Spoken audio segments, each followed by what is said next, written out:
Sumainyo ang kapayapaan. Magbigayan kayo ng kapayapaan sa isa't isa. Hallelujah. Hallelujah. Yan ang mga ngiti na nagmumula sa kapangyarihan ng Diyos. Dahil yan ay laging may kalakip ng mga pagpapala. Ibinubuhos ng Diyos sa inyong lahat ang kapayapaan at kagalakan at ang kanyang pag-ibig.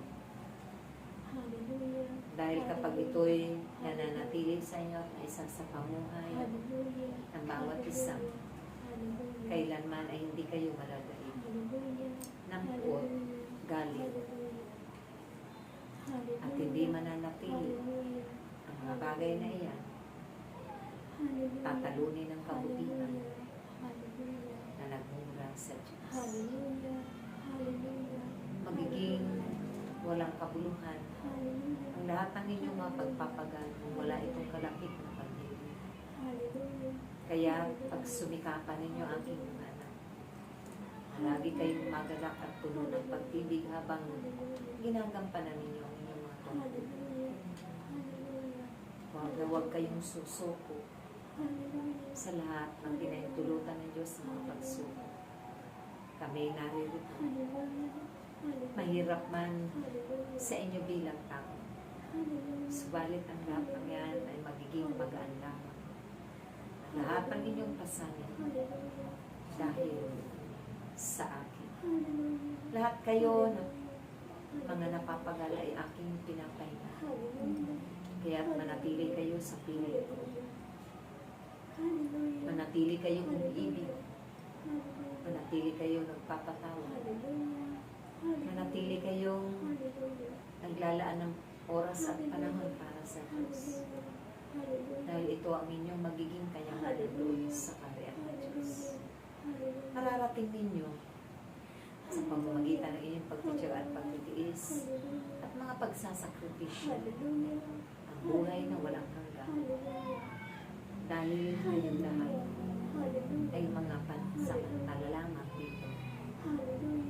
Kayo'y mga tagapaglakbay. Subalit may kabilang buhay kayo na nararapat paghandaan aking mga anak. At ito ang mga bagay na marapat ninyo ng ganapin at pakailangan. Ako si Jesus. Ako ang inyong Panginoong Jesucristo na nag-iwan ng aking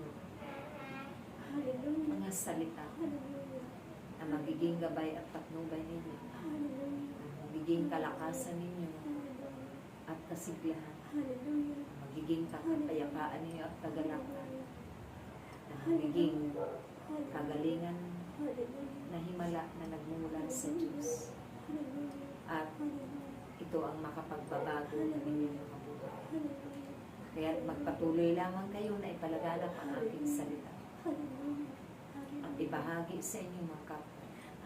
Patutuhanan ninyo na ang Diyos sa buhay ay tunay na buhay ang inyong pinaglilingkuran ng Diyos at tinatawag, pinapapurihan, sinasamba. Dahil siya ay espiritu at makatotohanan. Ang kanyang salita ay makatotohanan. Kaya't wag na wag kayo magpadala sa mga udyok ng inyong damdamin. Makaiingat kayo lagi sa araw-araw ninyong buhay at maging mapanuri kayo sa lahat ng mga kaganapan. Pagnilayan ninyo ang mga panahon ito. Pagnilayan ninyo ang hibulan at tunay at sapat na kayo man ay mga mag-aaral ng Diyos. Subalit, marami na kayong naimpo ang kayamanan doon sa kanyang kaharian. Naroroon ang aking ipinaghanda ng mga silid para sa inyo. Kaya't ito ang inyong hangarin ng aking inanak na marating ninyo at makamtan ninyo. Dumaan man kayo sa makipot na pintuan, subalit magiging madali ang lahat. Sumayin nyo lagi ang pag-iibigan, ang pagtutulungan, pagkakaisa. Sa ngalan ng Ama, ng Anak at ng Espiritu Santo. Praise God.